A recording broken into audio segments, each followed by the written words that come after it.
welcome everyone. My name is Thoại Ngo. I'm the chair of Population and Family Health at Columbia University. On behalf of SRHM and Columbia PopFam, I'm delighted to welcome you all to this global webinar. It's great to be in company with all of you on the sideline of the Commission on Status of Women. And I just want to say thank you to Esther Kismodi, Jessica McKinnon, Sapna Desai, Nicole Haberlin, and Joe Brennick for your leadership in putting together this wonderful event today. And before I begin, I want all of us to imagine an 8 month woman who are pregnant, walking through flood water, trying to reach a clinic. The roads are washed out, the health clinic is closed, and the midwife is also trying to get there in this flood zone. And the question in front of us become quite urgent. Will she get the care she needs in time? That is not something hypothetical. It is something that our speaker are responding to on the front line. And it is happening right now in many parts of the world. It's point to something that I think we don't say enough in our work. That climate change is not just an environmental crisis. It's a reproductive health crisis, it's a maternal health crisis, and fundamentally it's a justice crisis. And yet too often our systems are not designed to respond in the way that it is existing. We still work in silo, climate mitigation over there, climate adaptation over here, and have been largely neglected for several decades. Reproductive health over here, infectious disease over there. And gender is often nowhere to be seen. But in reality, these issues are deeply intertwined. We know, for example, that exposure to extreme heat during pregnancy increases the risk of serious maternal complication by more than 25%. That heat exposure early in pregnancy raises the risk of preeclampsia. That it contributes to low birth weight, infectious disease, and birth defects. And that in some setting, occupational heat exposure can double the risk of miscarriage. So when we talk about climate change, we are also talking about rising risk in early pregnancy and childbirth. And this is not only a global south issue, it's happening right here in New York City where CSW is taking place. In New York City, more than 500 people die each year from heat, and Black New Yorkers are twice as likely to die from the heat compared to white residents. And across the United States, extreme heat is associated with increased maternal hospitalization for life-threatening complication, and even greater risk on impact for Black mothers. This is not biology. It's about inequality, environmental exposure, systemic neglect due to social and economic exclusion. So when we say climate justice, we also talking about reproductive justice because the risks do not occur in isolation. Heat affects pregnancy outcome, air pollution affects fetal development, floods disrupt access to contraception and safe delivery. My own work on child marriage have seen a spike in child marriage when there's flooding happen in South Asia, in sub-Saharan Africa.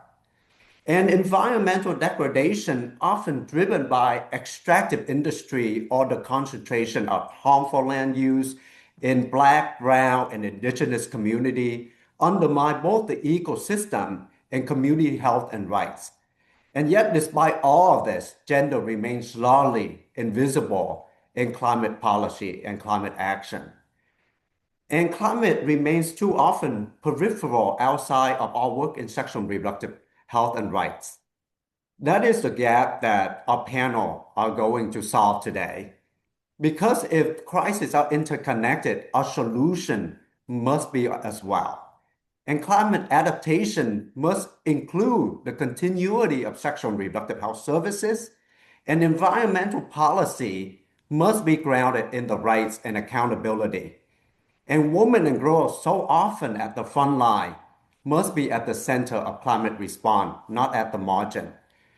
This conversation is especially timely. The priority theme for this year CSW focusing on strengthening access to justice for women and girls. But justice in this context must mean more than laws or policy. It must mean the right to safe pregnancy in a climate-affected world, the right to bodily autonomy, even in times of crisis and displacement, and the right to live in an environment that do not systematically put some community at greater risk than others. In other words, justice must be environmental, reproductive, and deeply gender. And that's exactly what this panel brings together. We have an extraordinary group of speakers working across climate justice, feminist organizing, frontline care, and research across diverse settings. And I have to brag, some of them are Columbia PopFam alumni. And together, they will help us move beyond the silo toward solutions that reflect really how community and how people live and what justice demand on the ground. So I want to say thank you so much for joining us today, and thank you, panelists, for your time. And I'm really looking forward to this conversation. Over to you, Esther. Thank you so much. I really appreciate, and good morning, good afternoon, good evening for everyone. I'm Esther Kismödi, Chief Executive of Sexual and Reproductive Health Matters, and very happy about this collaboration and that all of us are here.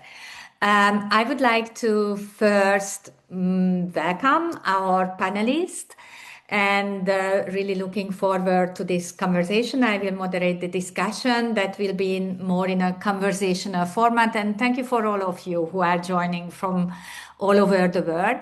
So I just go through our panelists, so also you recognize the faces and where everybody, both in terms of professionally, institutionally, and geographically situating. So hello, Marta. Marta Schaaf is the Director of Climate, Economic and Social Justice and Corporate Accountability Program at Amnesty International. Thank you very much, Marta, for being here. Hi, Sai Jyotirmai Racherla is the Deputy Executive Director at the ARO, Asian Pacific Research Center for Women. Hi, Sai, you are joining us from Malaysia. Hello, Alan. Alan Maleche is the Executive Director of Kenya Legal Ethical Issues Network on HIV/AIDS, KELIN. Alan is joining us from Kenya. Thank you for being here.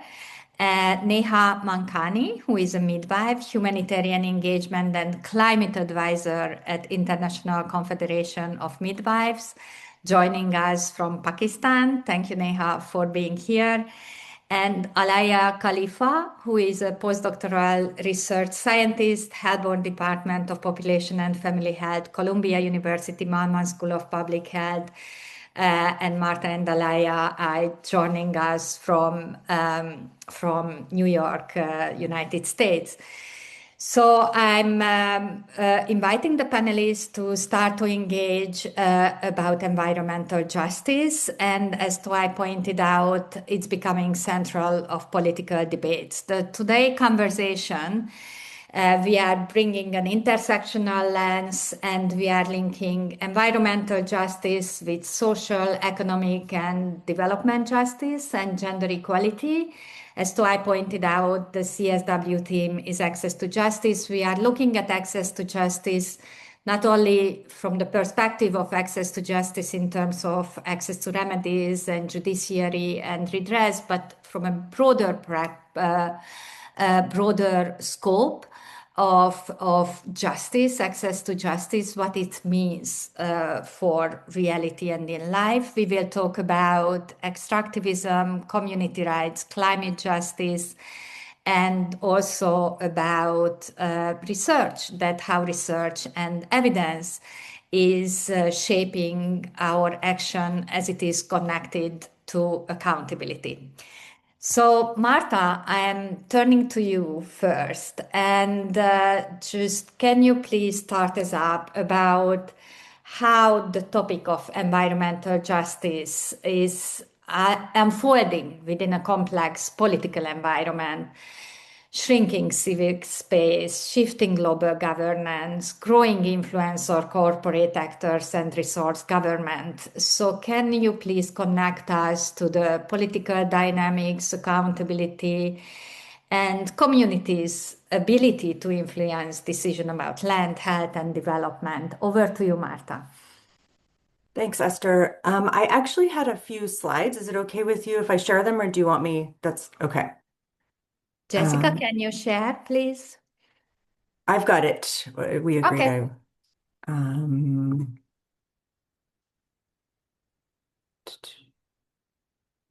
sorry, it just.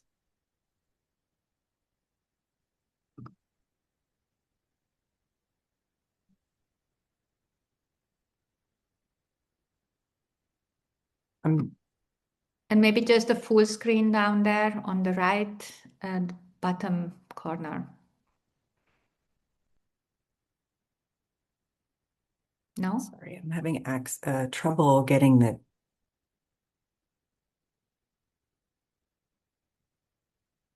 Do you want to try, Jessica? I'm just blocked. I can't actually get the. So maybe stop sharing, Marta, and Jessica can pull it up. There we go. There we go. Okay.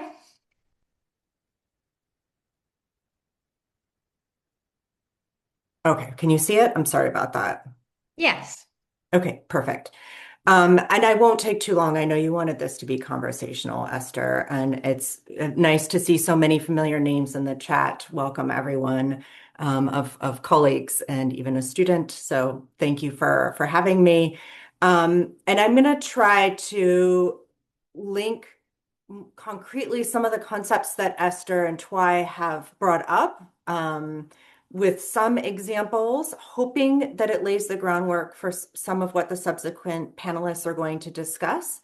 It's quite, I think we all are here because we realize how relevant these linkages are, but these are not always links that are made in both policy and practice and the way that we talk about the issues. So I'm going to try to do that without being so general as to not be helpful. So wish me luck. And again, as Esther and Twy noted, access to justice is the theme of this year's CSW. So I'm going to use it sort of as an organizing frame for the remarks and hope that this lays the groundwork for the folks that come next.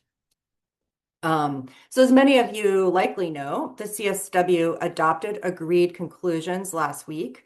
There was a small minority group of countries, so this gets to Esther's question about what's happening right now, led by the US, which undermined possibilities for reaching consensus, and they called for a vote on the text, which is atypical. But despite this sort of delaying tactic, obstructive tactic, the agreed conclusions were adopted. And so what I'm going to do next is look at this notion of access to justice through the lens of some of the ways that Amnesty seeks to intervene, using that as a lens rather than as a way to do it. To prevent the violations that give rise to a need for access to remedy in particular, and to promote access to justice. And as Esther said, again, access to justice being broadly defined in terms of participation and decision-making power, formal and informal mechanisms for remedy, access to civic space, to freedom of expression, association, and peaceful assembly, and to reparative justice, and so on. So I just want to note that the question of access to justice in the context of SRHR and environmental justice is shaped, of course, by the broad historical context from which we've come, and of course the settler colonial past, and in the post-independence period, the neo-colonial governance that shaped relationships among countries has typically been grounded in patriarchal approaches to governance. And this is particularly relevant in the context of both gender and environmental stewardship. There's a misogyny-driven devaluing of what's been described as feminine, including in this stewardship of the earth and protection of communities from pollution, right? At the same time, we've seen decades of growing economic inequality and a system of global economic governance that is rigged in favor of higher income countries when it comes to trade, when it comes to intellectual property. So we saw this in the context of HIV drugs and COVID drugs, to taxation, right? To where corporations are declaring their profits, and thus where the taxation from extractive industry, for example, where those taxes are levied and which governments benefit from them. And of course, a punitive debt, which often traps low-income countries in particular into extractive industries, which is a way for them to produce the cash that they need in order to pay off onerous debt, including fossil fuels, but other extractives that also have been directly tied to reproductive health harms. In this system, too often we looked at GDP growth as a proxy for improved well-being, when this left out questions of equity, questions of distribution, question of care, and of course of human rights. And of course, I want to acknowledge that many of you here have been involved in significant investments in global health and development, and in human rights infrastructure, and there are massive success stories that we've seen over the last 30 years, such as the treatment of millions for HIV, improved access to family planning, et cetera. But I also want to recognize that as a whole, these efforts we're unable to solve many of the macro drivers of inequality and disempowerment at scale, right? So we've chipped away at them, we've improved the situation, but these prevailing dynamics remain. And this has enabled the sense of injustice among many to grow. And in some cases, this has translated into elections and other outcomes that actually valued authoritarian governance as a way of redressing frustration and anger and bringing perceived order. So what we're seeing now, as relevant again to the topic at hand today of SRHR and environmental injustice, we're at a pivot point with many countries that have been characterized by authoritarian practices where this has been prevalent for decades. Some of these countries are growing in both hard and soft power on the international scene. And we also have authoritarian momentum in new countries that have been relatively free of that, at least in their domestic policy. The US most prominent among these, right? And this has grave implications for gender, for environmental justice. We see the weaponization and exporting in the revised global gag rule, for example, of moral panics about gender in the context of these rising authoritarian practices. This includes direct funding of anti-trans efforts, including by corporate actors, extractive industries based in the US and elsewhere globally. The continuation of paradigms that are focused on protection of women and girls rather than empowerment. And I just want to raise this notion because I think it's helpful for bringing together some of the themes of the day of petromasculinity, which is a concept coined by political scientist Kara Daggett to describe the intersection of masculinity, fossil fuel infrastructure, and political power. And so it looks at how cultural and emotional attachments to fossil fuel industry, so a sort of hearkening to an idealized past, which of course has huge gender implications, has become tied to traditional masculine ideals like strength, dominance, and self-sufficiency. And it often manifests in promotion of sort of muscular male imagery, denial of climate change, and resistance to environmental regulation. As part of the same movement, we've seen a dismantling of the rights that help us to deal with the growing triple crisis of climate change, environmental degradation, and biodiversity loss, right? So we see direct attacks on freedom of expression, association, and peaceful assembly, the erosion of civic space that we all have been hearing about for years, but which has certainly accelerated across the world. And we see some of the most powerful countries that are accelerating that also imposing it on others. Decreased access to information, the deliberate spread of disinformation, particularly in the realm of science, information related to abortion, information related to climate change, to changing patterns of weather, et cetera. And then the defunding and weaponization of the public services that are essential for resilience. And by this, I mean health, emergency services, and social protection. And so by defunding, I mean, of course, decreasing our funding for these things, but the weaponization is very much linked to the moment we're in. And we're talking about welfare chauvinism and efforts to divide populations in order to create support for defunding of public services, right? Making things into a zero-sum game where someone else is benefiting from a service takes away from another group. And this also serves the additional purpose of making collective action more difficult, right? If we're all fighting each other, then we're unable to band together and to demand changes to the current system of governance. I was going to get into the amnesty engagement, but thinking about your question and seeing the number of panelists, I think I'm going to put that on hold. And if there are questions kind of come up with it, you can quickly look at the slide here just to see some of the ways that we've been trying to engage in this and to say that, we've been thinking about participation at all levels and balancing that participation with a very sober-eyed view and research on the roles that corporate actors play in global governance, right? So it's not just enough to say that affected communities need to be at the table. We also need to ensure that the polluters who are benefiting from the current situation don't wield disproportionate influence. They don't face the same challenges when it comes to freedom of expression, association, and peaceful assembly, or financial limitations on their participation. And I'm saying this at a CSW where we've seen, right, fewer and fewer people able to come due to cost, travel disruptions, visa concerns, et cetera. And that we're looking to expose the links between gender oppression, extractivism, and climate injustice at both the global and the local level. And this includes trying to secure some specific wins with regard to mining in the Philippines, for example, and to showing how these local level fights are entangled with struggles over the global level narrative. Right. So I'm going to stop there to save space for others. And thank you. Thank you so much. Thank you, Marta, very much for starting us up in a very direct, very concrete way how power and various inequality dynamics are shaping the conversation about environmental justice and actions and impact.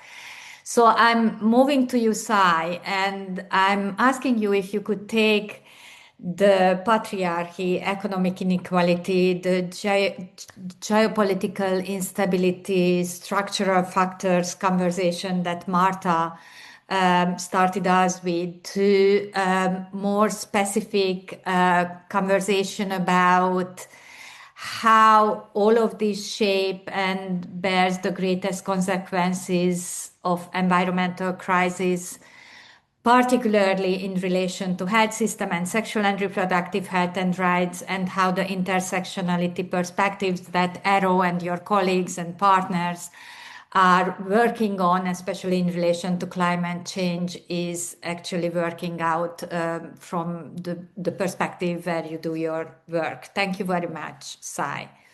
Thank you. Thank you, Esther. And greetings to all the audience in there. So, I mean, today's global context is basically reflects a new normal. And this new normal is sort of an overlapping crisis. We have been in in continuation of different crises. We just recovered from COVID-19. But primarily what we see is in the last decade, especially, climate change has been impacting, all of us. But now as we see it, it's just not climate change, also armed conflicts, wars, economic instability. Artificial intelligence is also coming in its way. And all these are actually creating this poly crisis, and this is further widening the structural inequalities. I don't think we have seen this kind of rapidly changing context in the last century, but this is what we are all, seeing now. It is rapidly changing as well. And this context of polycrisis, especially with the context of climate change, this is interacting with the existing systems of patriarchy and unequal power, and shaping who is actually bearing the greatest burden of environmental disruption. But But if we go back, like, more than 30 years ago, when the International Conference on Population and Development was, it came to forth, at that time itself, we had said that we need to integrate human rights, especially the right to health, in all the population, climate, and environmental protection strategies. So there was foresight, but then, when it comes to actually action, we don't see that kind of an action panning out. And just giving you certain examples coming from the Asia and the Pacific region, evidence is pointing out to say that environmental sustainability is at the core of sustainable development. We have just come out of the Asia Pacific Forum on Sustainable Development, and we have reviewed certain goals and certain SDGs. And what is coming out from this regional process is that we are saying that environmental dimensions are negatively impacting the realization of SDGs, resulting in all the SDGs being off track. The review actually points out to the fact that all the SDGs are off track. Goal 13 is on a reversal, and then there is no data for Goal 5 and Goal 16. Goal 5 on gender equality, Goal 16 on peace, justice, and strong institutions. This kind of data is very important for us to assess who is left behind and how can we target sustainable development in these pockets. But then we don't have data to actually tell us, like, what is the situation around this. And then when it comes to sexual and reproductive health and rights, when it comes to gender-based violence, especially in the climate emergency context, this is mostly neglected. And neither do we see, SRHR, gender-based violence, these aspects being mentioned substantively in the nationally determined contributions and climate adaptation policies. This basically talks to the fact that we are all operating in silos. There is no intersectoral coordination. The gender, women's groups are working in their own silos. But then even within the governments, the climate and the environment ministry works in its own silo. The women's ministry, the health ministry, everybody is working in their own silos. So definitely we know that climate change is affecting sexual and reproductive health and rights of women and girls in this region across the life course. And this is not just this region, but across the globe. And as a result of these climate variations, we are also seeing that there is a causal relationship to earlier menarche. The menarche is basically the time of the first period. And menarche is like, as early as 8 years, 9 years for young girls. And this has direct correlation with climate change. And in vulnerable climate and emergency contexts, the number of very young people, especially coming from vulnerable communities, from poorer backgrounds, their access to menstrual hygiene products and, safety is compromised. When the other aspect that we can also look at in terms of how is patriarchy and all these social norms, the existing social norms are affecting sexual and reproductive health and rights in the context of climate change. In disaster relief responses, and this has been for so many years, we've been talking about that, menstrual health is often overlooked. The commodities, the, contraception supplies, these are all totally overlooked, and that has direct impact on access for women and girls to SRH services. When we also see that climate-related hazards such as flooding, cyclones, storms, and these are growing in frequency in this region, and these are disrupting health systems. And when in disrupted health systems, we see then that access to SRH services again is affected, and this also affects commodity supply chains, including access to contraception and safe abortion services. Data is also telling us that, I was looking at Mary Stopes International's data, and it actually says that 14 million women will be at risk of losing contraception in the next decade. and this is going to result in an estimated 6.2 million unintended pregnancies, 2.1 million unsafe abortions, and 5,800 maternal deaths. And this is what is the future that we are seeing. We are off track with SDGs. And then with the current social norms that are existing, and then the gender patriarchy playing out in addition to climate change, these are all the negative reproductive health outcomes that we will be seeing in the coming days. And this also adds up to shrinking civic space and lack of aid also further contributing to this. And the other aspect that, again, evidence points out to is the rise in harmful practices in the context of climate change, which includes like child marriages. And these are some of the examples that are coming out from this region. So overall, we do see that climate change is further exacerbating the negative social norms that women face, and environmental degradation and climate-related shocks are exacerbating social and economic inequalities. And these are disproportionately affecting women's, girls, and marginalized communities. And this is actually having the additional strain on health systems, creating barriers for accessing essential services. I think one of the key takeaway that we have coming out of all this context is that one is we really need to prioritize gender-sensitive, gender-responsive climate policies, including sexual and reproductive health and rights in the climate adaptation plans.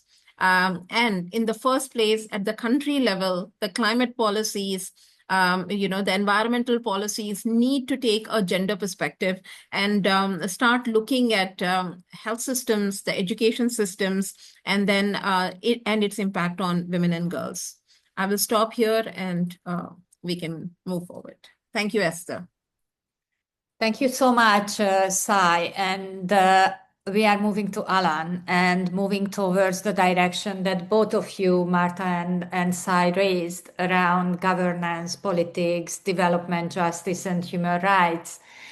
And most recently, I had a great pleasure, Alan, of recording a podcast conversation with your colleagues about gold mining in Kenya, and your work with community representatives and broader human rights and community actors, really highlighting all the dimensions that we talked about in a big picture. And it would be really great to hear from you through a very specific example what is happening right now about why political participation and community involvement is important. What does it mean in relation, what extractivism means, for example, in relation to land ownership, dignity, and how it actually connects to sexual and reproductive health and rights. Over to you, Alan. Thank you so much for being here. Thank you, Esther. I want to first of all start with the good news. For those who follow the conversation today, we just got news that the court gave an order stopping all forms of mining in the area and for the company to start the public participation process afresh. So that definitely means that at least someone is hearing and the judicial system is working. For those who are wondering why Esther and I are very happy, this is coming from a conversation that we had a few months ago relating to the issue of mining being a great issue of extravism.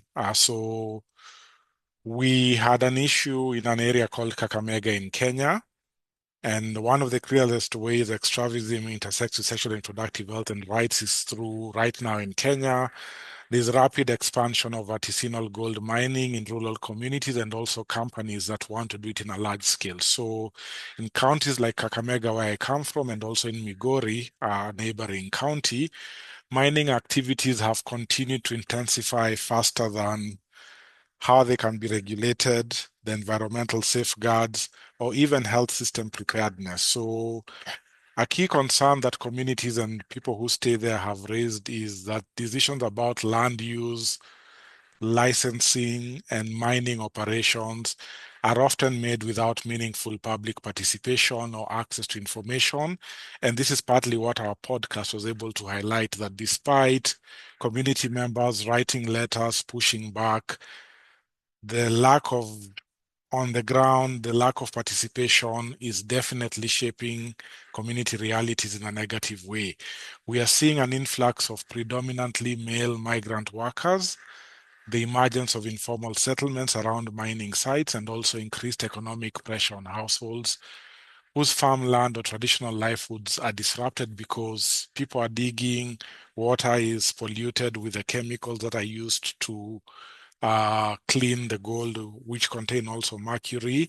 But we've also seen and documented women and adolescent girls being particularly affected. So in the community dialogues we've had and media interviews that have covered this aspect, there's rising exposure to transactional sex linked to income, instability, increased risk of gender-based violence, young girls or young persons leaving school earlier than expected, and growing demand for sexual and reproductive health services such as post-abortion care, STI treatment, and maternal health support because, of course, you can imagine what is going on in the situation. And often, some of these things are happening without any additional investments in the near healthcare facilities, which are already overwhelmed. So you can see that connection. You're bringing in an activity that is causing harm to the environment, but with it, there are other health aspects, there are other social health aspects that are affecting people individually, particularly the most vulnerable women, girls, young people, and then they're putting a burden on the health system. And then on the other hand, you have the environmental degradation linked to mining.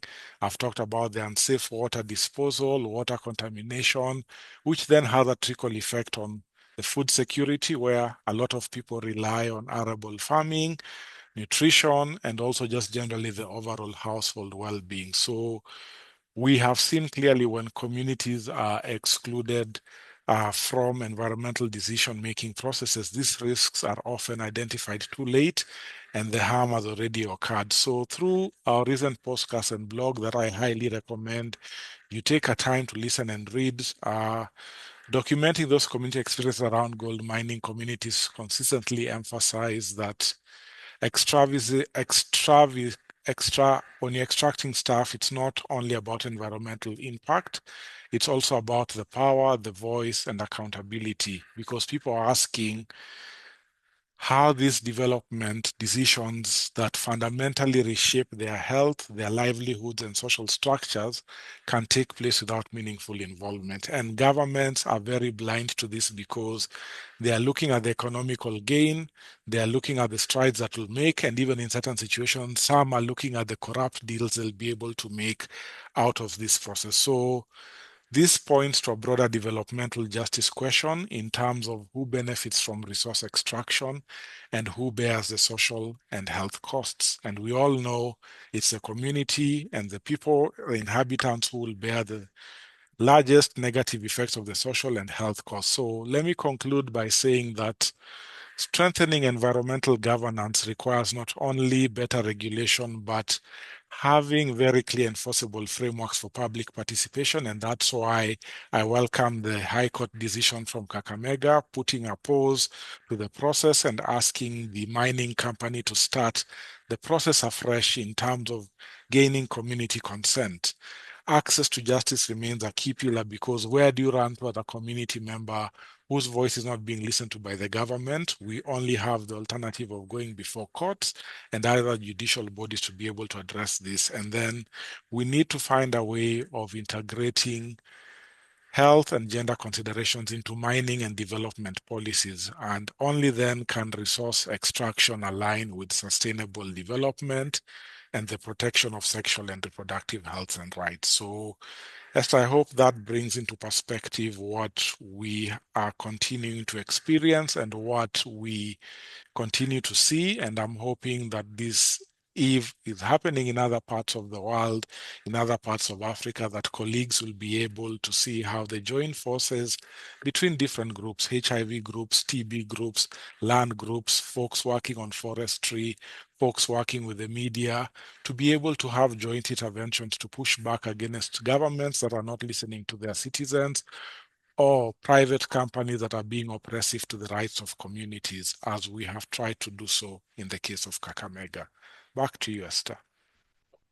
Thank you so much, Alan. And I think you are not disappointing anyone because this is human rights in action. I remember when we were talking and what kind of impact human rights work can have in actual reality. I remember, Alan, when you were facing this situation with your family and community in September, and here we are in March, when actually there is a court decision that is trying to bring justice into the whole process that is based on power and corruption, and how justice actually can facilitate a very different process when the access to justice is linked to development justice, gender justice, and health justice as well. Congratulations, Alan, for this achievement, because it's huge from the political participation and community voices perspective. I'm turning to you, Neha. All of the speakers, Martha, Sai, Alan, talked about the access, and Toai from the beginning in the framing of the webinar about the access to services, sexual and reproductive health services, maternal health services perspective, and how environmental justice and climate change is linked so to access issues. You are working with your colleagues in a very particular way of providing services. Can you please help us to understand that how actually from the midwifery provision of sexual and reproductive health service point of view, how this topic is connected to actual service provision and accessibility and availability of services? Over to you, Neha. Thank you, Esther. So this is very relevant to the work that I do in Pakistan. So I'll talk about that and also a little bit about what we're seeing at ICM. So we are seeing that climate fragility is affecting maternal and newborn outcomes and also the ability of health systems to deliver care. But I want to start by setting the stage for the kind of work that midwives do and some of the really complicated and fragile climate contexts that we work in. And I want to share a little bit about the community I provide care. And I don't have photos right now, but I think it's very interesting. I do share a lot about this, the context of this on my page, and I can share that here. So this is a very heavily climate affected community, and it's a set of islands off of Karachi, which is where I live in Pakistan. So there are 4 islands, and then there's also the entire Karachi coast, and this is a population of around 60,000 people. They don't have access to any maternal health care. The midwife, we are the only source of maternal and newborn health support that this community has access to. So we have a small clinic at Baba Island, which is where I work. And what we're seeing is that, so this is an urban space, and it's one of the most densely populated spaces in the world. It's an urban heat island because it has no greenery, so it's hotter than the rest of Karachi. So excessive heat, there's no last mile healthcare access. There is complete environmental breakdown because it's a city of, combined, these places have around population of 60,000, but there's no solid waste management system. So the water is basically where all of the solid waste goes. And then when the sea level rises, which is happening a lot as we see, all of that comes back into people's homes. Beyond that, there's also very high particulate matter exposure, both from the environment, from obviously living in solid waste management, but also a lot of diesel fumes from fishing boats. But this community is like 99% is fisher-folk community, and they rely on fish as their main source of resources. But because of overfishing and toxic seawater, it's leading to a very big reduction in their resources. So that so that leads to poor nutrition. We are seeing a lot of neurological and other challenges in newborns who are born through our program. But then we also see a lot of indirect things like in the summer when there is no fishing. So if there's no fishing between May and August, so men who are usually not at the islands, they're there. So we always see a really sharp increase in domestic violence. So there are a lot of the indirect effects that we're seeing related to climate change as well. Apart from things we already know that, as we mentioned, that pregnant women are physiologically much more vulnerable to heat. We are seeing high risks of preterm birth, stillbirth, low birth weight in pregnant women in heat affected spaces. Lot more I see in my clinic. Lot more increase in pregnancy induced hypertension, gestational diabetes, and uh, beyond that, we see that climate crisis also is compounding existing inequities. So women in fragile settings, as I said, there are these women who are in this particular space are facing malnutrition, displacement, gender-based violence, and a really fragile healthcare system, which is already completely broken down. And this, I think, is the most important part, that there is a very large element of intersectionality whenever you talk about climate. So not all women, or not all communities, not all families are created equal. So people also have different access to cooling mechanisms. This community doesn't have access to electricity or to anything to cook with. So they have to cut down mangroves, which we know that we need for to breathe and for the ecosystem, the coastal ecosystem, but they have to cut it down because they have no access to anything to cook with otherwise. So there is this idea that the people who are the most affected by lack of resources are also often blamed for the destruction of environment leading to climate disaster. But what are the resources that they needed to have in space, and what are the systems they need to have in space to not reach that condition? I also think, things like lots of spaces in Pakistan, women dress differently than they may in other spaces. So that also makes them more vulnerable to heat. They have more mobility issues, so much more inside their homes and not have access to cooling. So there is that. And I think linked to all of this is also when we come up with solutions, it's so important to look at the context we're in. So, when I first started working in this space and for cooling mechanisms, I always tell women that you're pregnant, you need to have these foot soaks, and you need to put cold water on your head when you're overheating. You have to do it. And for babies, and they said we only have one can of water a day. We're not going to use it on these things. Like, it just doesn't make sense. And similarly, I had lots of really sick babies come to me, and I ask them, why aren't you boiling your water? And so we don't have access to anything to boil with. So everything is not going to be the same. Solutions will not always be the same. But this is what I see. But at ICM, we speak with midwives all over the world. We have midwives in 160, we have association in 116 countries, and we see that much similar across communities that are living in the Sundarbans in Bangladesh, India. They have similar contexts. We see so much of this from midwives across East and South Asia, the African countries. We're seeing the Sahel region, lots of East Africa. There's currently flooding going on in East Africa as well, lots of countries in Latin America. So this is no longer something that's just restricted to certain people or certain populations who are affected by climate or disaster. Everyone is now, I think. So that's just climate affected communities. But beyond that, the climate shock. So I think a lot of our colleagues spoke about that today. But climate shocks in fragile systems also really significantly are disrupting access to antenatal care, to safe birth, to contraception, to newborn services. And there's also this element of the mental health load of being in a climate disaster, of being displaced, of being pregnant and feeling uncertain about what's going to happen.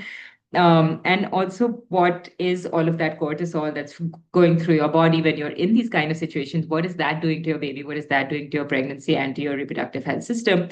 I did a lot of work in a flood in Pakistan in 2023, and I was in an IDP camp, an internally displaced people's camp in a flood. And I really think that of all of the spaces I've ever worked in, when people are displaced, I think that is the saddest that they ever are, because they lose their community, their safety systems, and it also very significantly affects how they uptake their care. So midwives, where they come in, and this is what I see in my work, I see it in midwives all over, that midwives are frontline health workers, and they often become, they belong to the community spaces that they work in, they often become the last functioning point of care when health systems are disrupted. So they are a big part of the solution that we see. And what a lot of the advocacy that I do at ICM is that we really need to integrate frontline health workers, midwives, who are seeing what is happening on ground and are a low cost, very sustainable healthcare solution. Really need to integrate them into health systems and scale them, because community based care models really do remain functional during disruptions, but they're also very low tech. And I think low tech solutions is what we really also need to be looking at right now. They also ensure continuity of SRHR services during crisis. We've always seen that. And when primary healthcare systems are strengthened and midwives can, our midwifery care can be integrated into that, that also leads to another element of continuity of care. So this is what we are seeing in the midwifery landscape, and what we're trying to do now is trying to humanitarian competencies into midwifery health workforce education so that all midwives know what it's like, what they need to do to be able to work in climate effective humanitarian settings, and also invest in local associations and frontline providers, because we really do see them as the solution going forward. So that's a little bit from me. Thank you.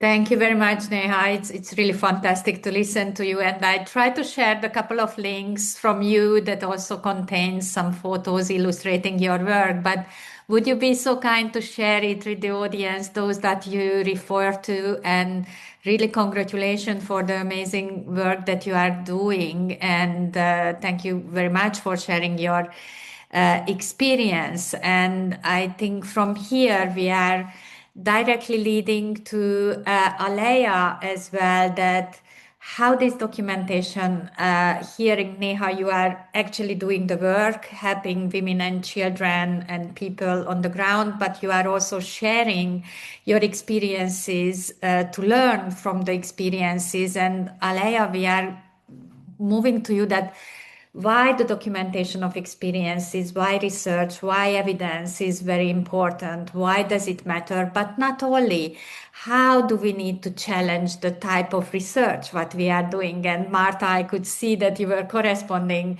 with someone in the chat as well, showing that what kind of research and evidence you are collecting with Amnesty. So Alea, can you talk to us about why evidence matters, what kind of evidence we need, and how to do research. In this regard, what we heard from the panelists. And before going to you, I would like to ask the listeners, the audience, put your questions into the chat. There are already some questions. We will look at that after Alea, and we will go to a second round when each of the panelists will have a chance to reflect on the questions that being raised and move us forward. So Alea, back to evidence research. Why does it matter? What kind of evidence we need? Yes, thank you, Esther, and thank you to all the panelists for sharing all of your incredible work. I think, all of you kind of touched on evidence in one way or another. And so I just really want to start on a positive note, which is that, research on the intersection of environmental justice and SRHR has clearly come a long way. I think historically, environmental health sciences focused a lot on the biological determinants of health, which really drive biomedical solutions and don't really uncover these drivers of inequities. And so now, with better social science integration, we can really identify different mechanisms and points of intervention. And then not just that, like what I just heard from Neha is implementation science in practice, and like alongside all of these sort of climate adaptation strategies. But of course, I want to highlight, some gaps in the knowledge and challenges in sort of decolonizing the knowledge we do have, which really, I think, prevents us from reaching environmental justice. For example, in climate and health research, as a quantitative scientist, we rely a lot on these global climate models. And they're incredibly well documented, right? And they're open source, and they're easy to access. But some of them, for example, are based on weather stations, and the weather stations are not evenly placed around the world. Sierra Leone, for example, has 8 weather stations, while the Netherlands has like 40 to 50 weather stations. So they're concentrated in high-income countries. it then affects the data sets that we work with and the uncertainty around data and the inability to really speak to any sort of like fine scale spatial resolution if we want to look at community disparities. So, if we're thinking about Hanoi or Ho Chi Minh City, those cities sit in like 1.5 grids of these climate gridded data sets. So how would you then look at urban heat island effects, right? And that's something that Neha brought up. So we obviously need to be investing in smarter, sustainable, locally owned data systems that can push the evidence forward that we need. And I think a lot of this is caused by top-down systems, right? So we talked about national adaptation plans, which, are wonderful. It's great that everyone is trying to write these at the moment, but that information is sort of expected to filter down to communities with sometimes, because of models like those, like massive assumptions about who is affected and how. And so then communities are expected to take on a prescribed response that might not have been based on locally relevant data, right? So implementation science tells us that actually programs are so much more effective and equitable and sustainable when you let the communities themselves drive the intervention and participate and engage in the data collection and the research. So in our Department of Population Health, we try to sort of flip that flow of evidence. So from top down to building evidence from the bottom up. And that way we create more, contextually relevant exposure measures of, extreme heat, precipitation, other environmental factors. And then we can localize evidence on health outcomes and empower communities to lead the response, right? So really giving them the access to data along the way, and then they can sort of shape their climate futures. And it's not just about helping communities. It's also about helping policymakers at all levels, because then they can develop more effective and appropriate programs for different contexts. So one of our global initiatives that I wanted to bring up is called How We Adapt, and it's trying to do this. So we're employing sort of an in-depth case study approach in 4 communities to start across Vietnam, Uganda, Sierra Leone, and Mexico, to not just document the climate impacts, right, but to document how people are already adapting to the environmental stressors in their communities, and also to facilitate cross-learning across different climate contexts, geographies, social contexts, health challenges. And so with mixed methods like in-depth interviews, photo voice, community walks, we can ask not only how they're impacted, but how they're responding, right? So just as an example, in Hanoi, we're looking at how women delivery drivers on these delivery driver apps are disproportionately affected by extreme heat, how heat stroke affects their reproductive health, and what sort of occupational protections are needed, especially when we're thinking about this sort of skyrocketing gig economy in cities around the world. And really through this work in all of these communities, we're working with our local partners to along the way in parallel, redefine what an equitable research partnership looks like. So in Sierra Leone, we work alongside Purposeful, a youth-led NGO, and we partner with the Ministry of Higher Education so that we can involve local investigators from, conceptualizing the research question all the way through to dissemination. And we also partner with the Directorate of Science, Technology, and Innovation, which is quite exciting because we are not then just dropping in to, implement one-off surveys or something like that, but it's really about building a research ecosystem that is like sustainable and there for the long term. And also one that is agile and can generate evidence in real time for very dynamic issues where challenges are coming up in unpredictable ways. So there, we leverage tech hubs that are embedded in schools and universities to support data collection, but then it can involve young people into the entire process, into the entire research process, and improve data access and use along the way. So really, we need to be documenting local solutions, what works and what doesn't, and for whom.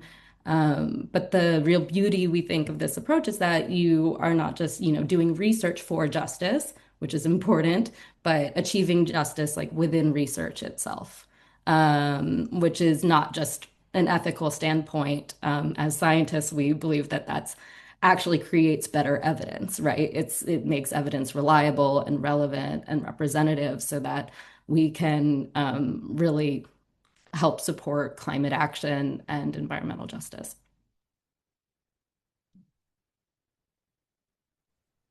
Thank you very much, Alea. Thank you. And I think you are beautifully taking us to the reflections on the very rich chat conversation that is happening with the participants who are joining this webinar.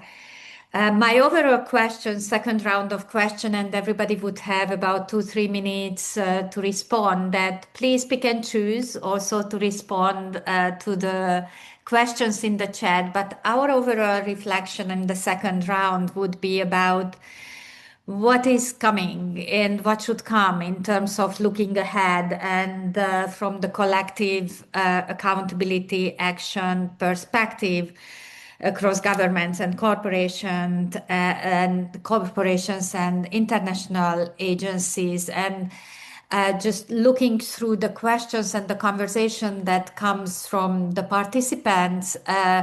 You are resonating on the points that were raised by Sai about how state actors and within state actors, government actors are working in silos, and also there is another reflection that it's not only the government actors, but even how the climate change actors, I think it's coming from Lungila Gininza, pointing out that how those leading NCD or climate change in the countries tend to disconnect climate change, for example, from migration and sexual and reproductive health and rights. Alan, you were addressed in relation that how community participation is kind of almost became a slogan, but it's how it's actually connected to real action. From my perspective, you exactly demonstrating that why it's important, but maybe if you could elaborate on that. And also Dr. Sriparna Chattopadhyay is raising that how politicians, when they are in a power situation to change action, whether in the parliament or in political negotiations across nations, they are kind of doing very little about all of that, what we have been raising in this panel.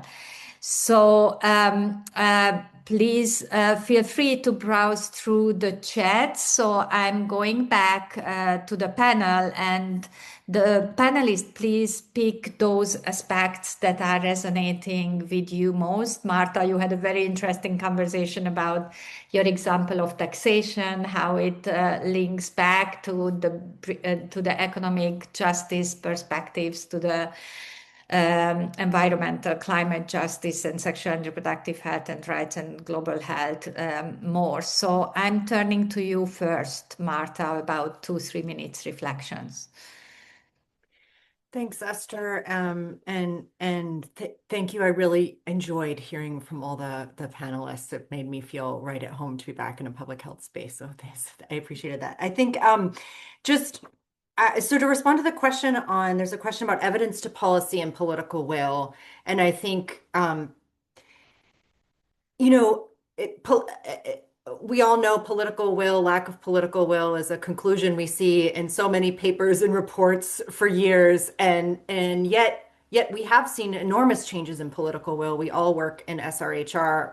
Perhaps, we're facing huge regression now, but we have seen huge changes. So we know there are ways to generate political will.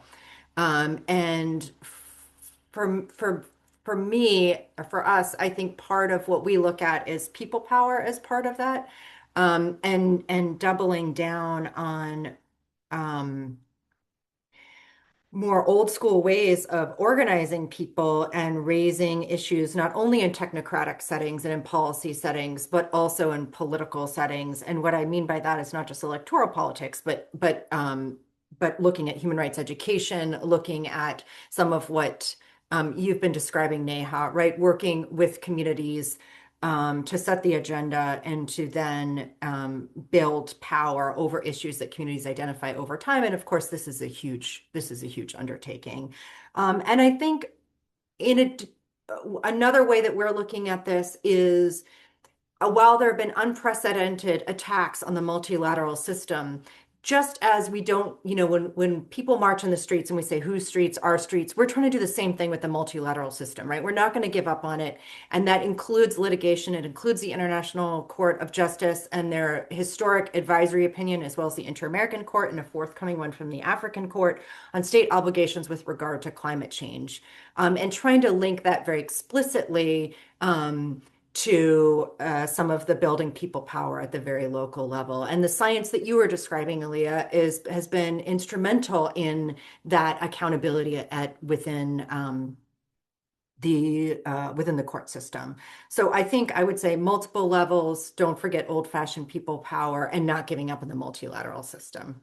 Thanks. Thank you, Marta. Over to you, Sai. Yeah, great discussions actually, and just drawing from some of those points that were made throughout the panel. I think we have to move towards climate smart SRHR integrated health systems.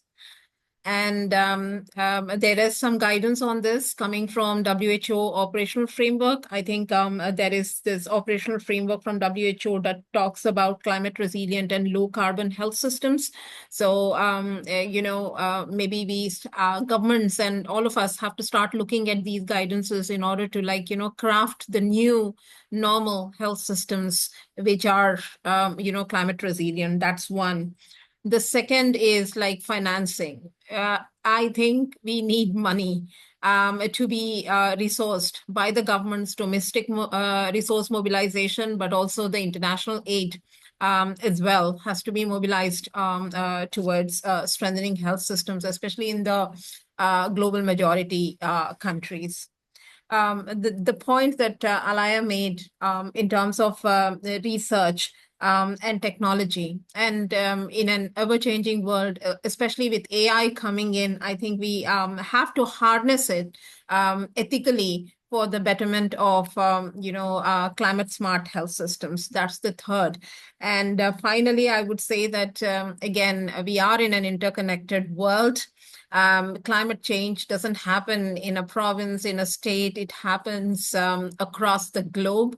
And the impact of it is, it's not geographic, confined to a state.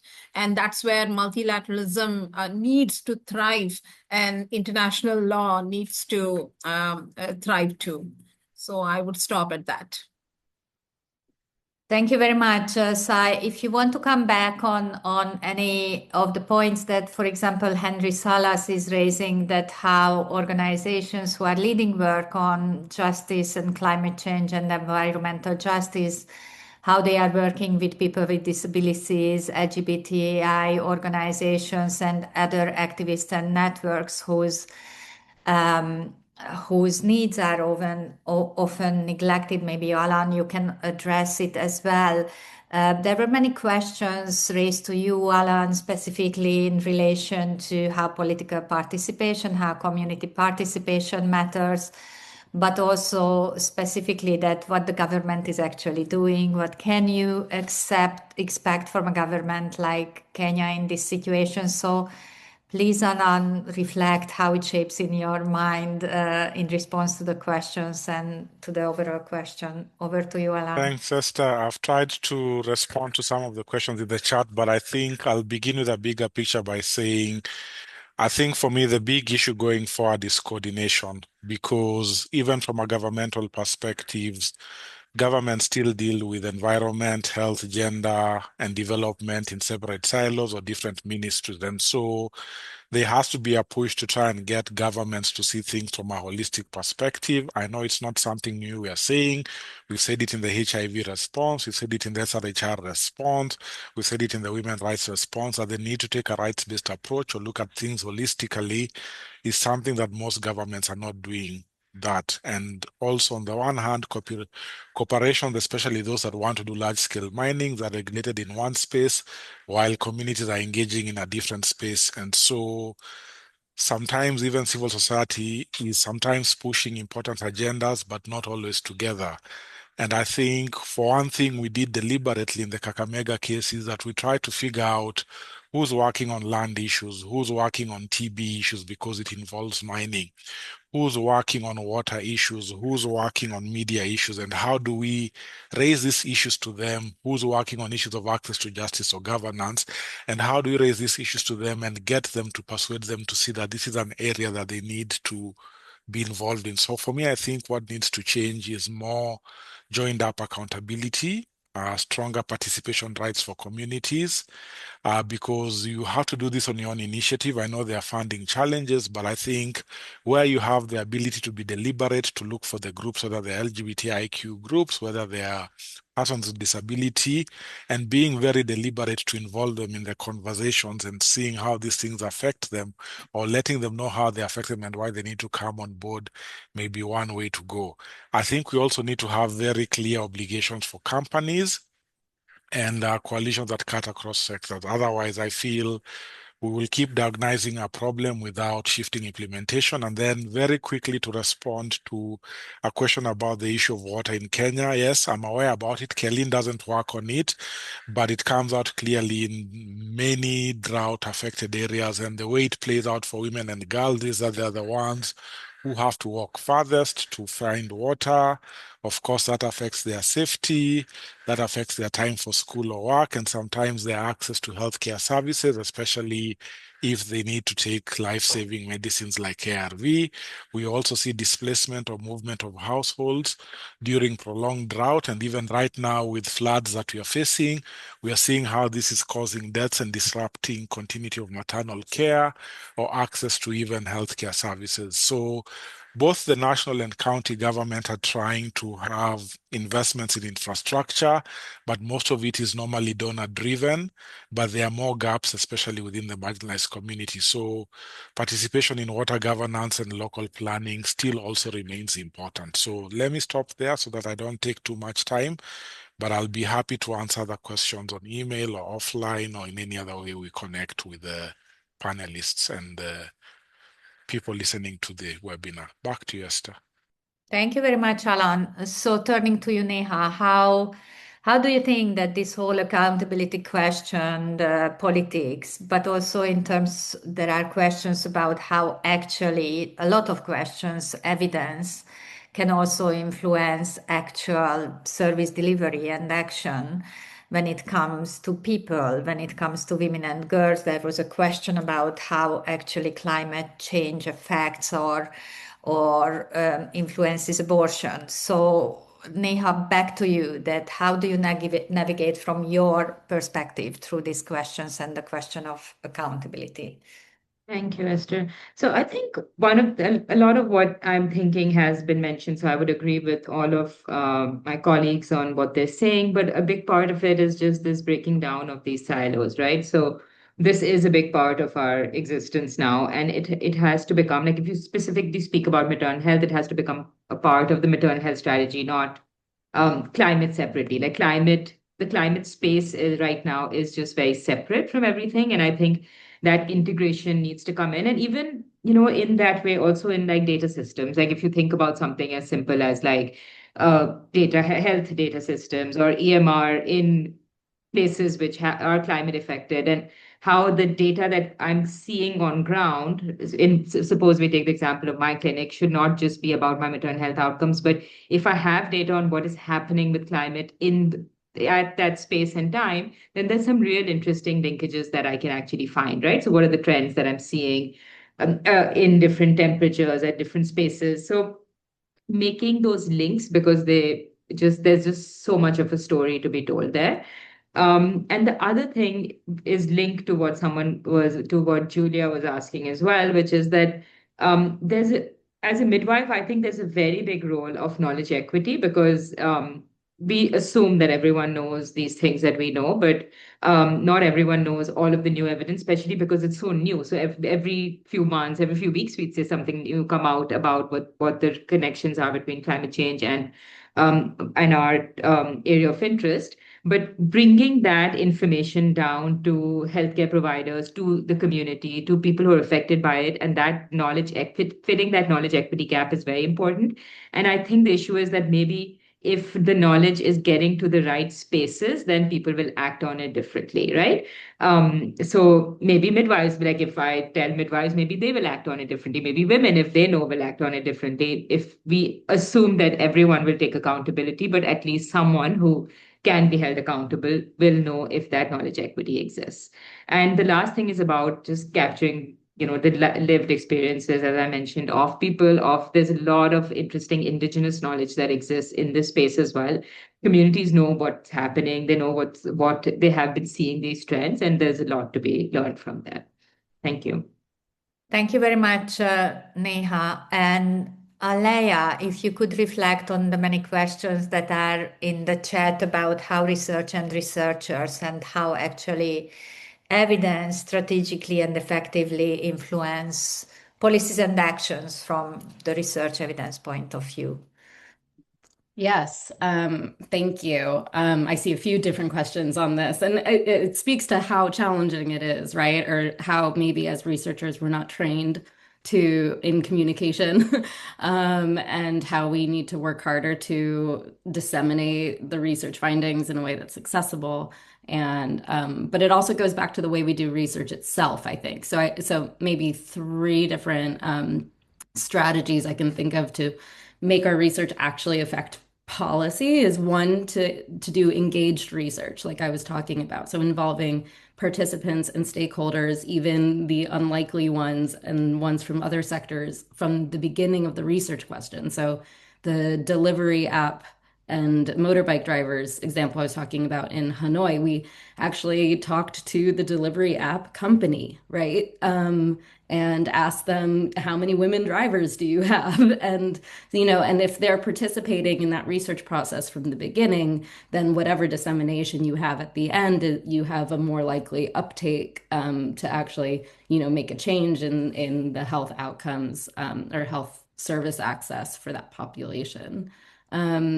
I think country ownership of data is so, so important. And that's really what will lead national policymakers to make a change, because if the data are owned and then they're trusted. So it's really about kind of fostering a culture of data use and data investment from the local level up. And so I think any research needs to, in parallel, be building the existing data system. And then finally, I think something that researchers are starting to do more is bringing the public along in the research process. I think Marta spoke to people power and how we can't forget that. And so it's not just disseminating findings to policymakers, it's also disseminating findings in a way that's accessible and usable to the public and the people who want to then take those data and feel empowered and to organize and participate in the political process. So, there are cool new methods happening. There's a street talk method that's more social media based, so short form videos, right? And doing qualitative interviews that way. And that way you're shortening the period from research to dissemination and really bringing along the public so that they feel more empowered. Thank you very much, Alea, and thank you so much to all of you, Marta, Sai, Ala, Neha, Alea, for this very exciting conversation. We really appreciate and being so specific about your work and experiences, and also for the participants in the chat. And engaging with the conversation. The webinar will be available, those who joined later, on the SRHM website, and also Toai, maybe you can also give some specificities of sharing. Please look at to the SRHM journal as well about our published articles. And we will have the webinar on a blog space, SRHM blog space, and all the participants will share their resources as well that they refer to in the conversation. So thank you for everyone. Back to you, Toai, for reflection and closing this very exciting conversation. Thank you very much. Toai, over to you. Thank you so much, Esther. And I just want to say how powerful it is to hear from all of you. We really imagine this conversation to be discussing at multi-level, but also grounded in community and solution-oriented. And I hope our participants have seen how our speakers are responding to that woman I described walking through the floodwater during pregnancy. And as we navigate this area of overlapping crisis that our speaker are talking about, you can see that there are ways that we can design systems that anticipate risk and act early enough to protect people before they are forced to walk through heat or to walk through flood waters or impacted by heat in the first place, because that's what justice look like. So I have a couple summary remarks that I'm drawing from all of you, from for our speaker, is that we must, if we are serious about equity and justice in connection to climate action and SRHR, there's a few things that we need to drive forward together. One is that we must invest in climate resilient health system to protect sexual and reproductive health and rights. And that Neha talked about, that is about investing in frontline workers and midwives. They are integral to communities. If a midwife is missing, that woman trying to get to the clinic won't get care. So the way that we need to really think about is to drive investment in basic community-driven health system. So I think that's one. And then the other thing that I heard from our speaker is around integrating SRHR into national and local climate adaptation plan and climate financing. So that what does that look like? That means that we need to make sure that early child marriage, maternal health indicators, sexual and reproductive rights indicator are part of the national health plan and the national financing plan, because government won't respond if they are not measuring these indicators. And they should be core priorities, not just an afterthought. And I think there's something that I really want to bring out is that governments are negotiating with the US government around American climate global health first strategy bilaterally. We have to work so hard together as organizing to make sure that extractive industry and local government are making sure that rights are at the center of this negotiation, because it's all about the US government extracting resources from this local community. And I know feminist organizer in Kenya are challenging the Kenyan government in this negotiation. And I really want all of us to work together to keep our eye, because that is direct resources going into country and attracting resource. And as you heard from our speaker, women and girls will bear the brunt. Community who are living in this gold mining community will bear the brunt. And the ways to, and I love how Alan had talked about this, and the way that we must hold government and corporation accountable is really about working together, right? We are facing a resource constrained environment, so we must band together and really work across both the social development and health sector. It cannot just be HIV people working on alone and reproductive health people working over here, or maternal health people working over there. And then I think there's this really interesting conversation about putting women and girls and impacted community. This is something that I have been speaking to climate funders for more than a decade now to really push forward the climate adaptation agenda. Community have had solution for hundreds of years. They have seen how weather event is impacting their community, wash away their houses, eroding clinics right in front of their eyes, and they have been rebuilding and they have adapting for all these years. And I think Alea brought up this really incredible point around that, grounded in data and evidence in those communities, bringing up solution. And I think we need to move beyond just kind of say, what is the impact, but what is the solution? And the solution are coming from those communities. So I just want to say thank you so much for joining us in this incredible conversation. And thank you to the leadership of SRHM for this collaboration. But most of all, thank you, Alan, Alea, Neha, Marta, Sai, for all your incredible work and for pushing forward these important agenda at different levels. So have a wonderful CSW and have a wonderful week. Thank you everyone for joining.